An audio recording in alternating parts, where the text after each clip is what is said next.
Assalamualaikum warahmatullahi wabarakatuh. Selamat pagi semuanya. Pada kesempatan kali ini saya Laili Zakiah, PAI Program Pasca Sarjana UIN Salatiga ingin mempresentasikan tugas dari Dr. Oktio Franklin Piantoro, yaitu mata kuliah Perkembangan Keagamaan Peserta Didik dengan tema Perkembangan Keagamaan Anak Usia Sekolah Dasar. Oke semuanya, mari kita simak ulasan di bawah ini. Perkembangan itu apa sih? Nah, di sini saya akan menjelaskan secara rinci perkembangan, keagamaan, dan usia anak sekolah dasar itu seperti apa. Nah, perkembangan menurut Alex Sobur yaitu perubahan-perubahan psikofisik sebagai hasil dari proses pematangan dari fungsi-fungsi psikis dan fisis pada diri anak yang ditunjang oleh faktor lingkungan dan proses belajar dalam passage waktu tertentu menuju kedewasaan.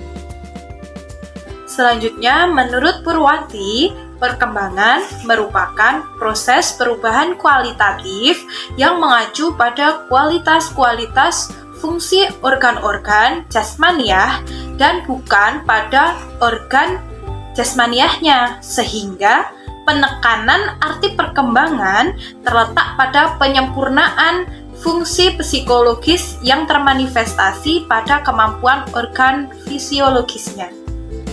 Jadi, perkembangan adalah perubahan yang terjadi pada organisme tubuh secara menyeluruh, secara berkelanjutan, yang terjadi pada seseorang yang belum dinyatakan dewasa, secara usia dan masih sangat labil dan mudah terpengaruh oleh lingkungan sekitarnya. Nah, selanjutnya yaitu tahap perkembangan anak. Tahap perkembangan anak ada 4. Yang pertama, masa usia dini, yaitu dari rahim sampai umur 5 tahun. Dan yang kedua yaitu masa sekolah dasar. Nah, masa sekolah dasar ini biasanya dari umur 6 sampai 12 tahun. Yang ketiga, masa remaja yang terdiri dari masa remaja awal dan masa remaja akhir, yaitu dari umur 12 sampai umur 21. Dan yang keempat yaitu masa dewasa, yaitu umur 21 sampai usia ke atasnya. Nah, selanjutnya yaitu keagamaan. Keagamaan terdiri dari kata dasar agama. Adapun agama menurut KBBI atau Kamus Besar Bahasa Indonesia yang berarti ajaran yang mengatur kepercayaan dan peribadatan kepada Tuhan Yang Maha Esa dan cara berhubungan manusia dan makhluk lain. Atau biasanya agama di sini kalau di Indonesia itu ada Islam, Hindu, Buddha, Kristen, dan Katolik. Jadi keagamaan ini ada banyak ya. Selanjutnya, keagamaan menurut Profesor Dr. Haji Jalaluddin yaitu sikap keberagamaan adalah suatu keadaan dalam diri seseorang yang mendorongnya untuk bertingkah laku sesuai kadar ketaatannya terhadap agama. Jadi, keagamaan terwujud oleh adanya konsistensi antara kepercayaan terhadap agama sebagai pengetahuan, agama sebagai perasaan, dan tindak keagamaan dalam diri seseorang. Seperti itu. Nah, sedangkan keberagamaan menurut Asmaun Salahan adalah sikap atau kesadaran yang muncul yang didasarkan atas keyakinan atau kepercayaan seseorang terhadap suatu agama tersebut. Jadi, yang dimaksud dengan sikap keberagamaan adalah kecenderungan individu untuk berbuat dan bertingkah laku sesuai dengan caranya masing-masing dengan mengarah kepada ketaatannya terhadap agamanya. Jadi, kalau yang beragama Islam ya taat dengan agama Islam sesuai anjuran agama Islam, Kristen ya Kristen, Katolik ya Katolik, Hindu ya Hindu, dan Buddha mengikuti acaranya Buddha. Selanjutnya, kata usia sekolah dasar. Anak usia sekolah dasar terdiri dari 3 kata yang berbeda dalam segi maknanya. Ada anak, usia, dan sekolah dasar. Anak dalam bahasa Arab disebut walad, yang berarti keturunan kedua atau manusia yang kecil. Nah, sedangkan anak secara umum diartikan masa tumbuh atau belum dewasa. Sedangkan usia adalah masa hidup yang ditempuh seseorang. Nah, adapun sekolah dasar adalah lembaga pendidikan formal yang paling rendah setelah melewati sekolah taman kanak-kanak. Nah, jadi yang dimaksud anak usia sekolah dasar yaitu anak-anak yang masih bersekolah di tingkat dasar dari sekolah formal yang mana usianya itu berkisar dari umur 6 sampai 12 tahun. Nah, pada saat sekolah dasar inilah anak memperoleh dasar-dasar pengetahuan untuk keberhasilan penyesuaian diri kehidupan dewasa dan memperoleh keterampilan tertentu. Jadi, perkembangan keagamaan anak usia sekolah dasar merupakan perubahan yang dialami seseorang secara menyeluruh yang berkaitan dengan hubungan antara manusia dengan manusia atau hablum minan nas, manusia dengan alam atau hablum minal alam, dan manusia dengan Tuhan atau hablum minallah. Nah, dan apa yang sudah tertuai tersebut itu sudah diatur dengan sesuai kadarnya agama masing-masing pada usia sekolah dasar yaitu umur 6-12 tahun. Ide keagamaan pada anak hampir sepenuhnya autoritarius. Maksudnya, konsep keagamaan pada diri mereka dipengaruhi oleh faktor dari luar diri mereka. Perkembangan agama pada anak-anak itu melalui beberapa fase yang tadi saya sebutkan. Dikatakan bahwa perkembangan agama pada anak-anak itu melalui tingkatan, yaitu yang pertama yaitu the fairy tale stage atau tingkat dongeng.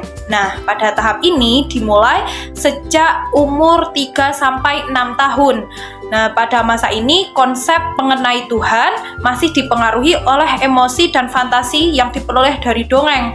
Hal ini menjadi dominasi pemikiran anak terhadap ajaran agamanya. Nah, jadi anak itu masih mendengarkan dari dongeng-dongeng atau mendengarkan dari orang tuanya, seperti itu. Selanjutnya yang kedua yaitu the realistic stage atau tingkat keyakinan. Nah, tingkatan ini dimulai sejak anak masuk sekolah dasar hingga masa usia adolescence atau masa menginjak remaja dewasa. Nah, pada masa ini, ide keagamaan anak didasarkan atas dorongan emosional sehingga mereka dapat melahirkan konsep Tuhan yang formalis. Nah, konsep ini juga dipengaruhi dan timbul oleh adanya lembaga keagamaan atau orang dewasa yang berada di sekitarnya anak tersebut. Selanjutnya yang ketiga yaitu the individual stage atau tingkat individu. Nah, pada tingkatan ini anak telah memiliki emosional yang paling tinggi. Nah, paling tinggi dan karena sejalan dengan usianya yang semakin berlanjut. Jadi dapat disimpulkan bahwa religiositas merupakan bentuk ukuran dari kualitas orang yang beragama yang muncul dari proses perpaduan antara potensi bawaan keagamaan dengan pengaruh yang datang dari luar atau pengaruh dari lingkungan dari anak tersebut. Selanjutnya yaitu karakteristik anak usia SD. Di sini ada beberapa karakteristik pada anak usia sekolah dasar. Yang pertama yaitu perkembangan fisik. Nah, perkembangan fisik ini mencakup pertumbuhan biologis seperti pertumbuhan otak, otot, dan tulang. Jadi misalnya anak itu umur 9 tahun dengan anak umur 3 tahun itu ototnya berbeda, tulangnya berbeda, kekuatannya juga berbeda, seperti itu. Selanjutnya yang kedua yaitu perkembangan kognitif. Perkembangan kognitif ini terbagi menjadi beberapa, yakni meliputi perkembangan dalam hal pemikiran dengan tahapan yang pertama yaitu sensomotorik. Nah, sensomotorik ini sensori motorik terjadi pada umur 0 sampai 2 tahun, 0 atau baru lahir sampai umur 2 tahun. Nah, bayi lahir dengan sejumlah refleks bawaan mendorong mengeksplorasi dunianya. Nah, untuk yang kedua yaitu praoperasional atau berkisar umur 2-7 tahun. Nah, pada masa ini anak belajar dan mempresentasikan objek dengan gambaran dan kata-kata. Pemikirannya lebih simbolis dan masih menggapai-gapai, masih meniru. Nah, seperti itu. Nah, yang ketiga yaitu operasional konkret. Biasanya terjadi pada kisar umur 7-11 tahun. Nah, pada masa ini anak sudah menggunakan logikanya sendiri. Setelah itu, yang keempat yaitu operasional formal, yaitu terjadi sekitar usia 12-15 tahun. Nah, pada masa ini anak sudah bisa berpikir secara abstrak, menalar secara logis, dan menarik kesimpulan dari informasi yang didapatkan, baik itu dari luar maupun dari dalam, seperti keluarga, seperti itu. Selanjutnya yang ketiga yaitu perkembangan psikososial. Nah, pada masa ini anak itu bisa mengeksplor semuanya dengan sosialnya masing-masing. Nah, berkaitan dengan perkembangan psikososial, perkembangan dan perubahan emosi seseorang individu menurut J. Havigorts, setiap perkembangan individu harus sejalan dengan perkembangan aspek-aspek yang lain, diantaranya aspek psikis, moral, dan sosial. Seperti itu. Jadi, kesimpulannya, perkembangan keagamaan anak usia sekolah dasar sudah ada sejak dalam kandungan seorang ibu. Namun, banyak agen sosial yang menambah pemahaman dan pengalaman mengenai keberagamaan mereka, mulai dari keluarga, teman, lingkungan, dan lembaga keagamaan yang dinaungi oleh anak tersebut. Mungkin cukup sekian dari saya. Jika ada kekurangan, mohon maaf yang sebesar-besarnya. Jangan lupa like, komen, dan subscribe YouTube saya. Wabillahi taufiq wal hidayah. Wassalamualaikum warahmatullahi wabarakatuh.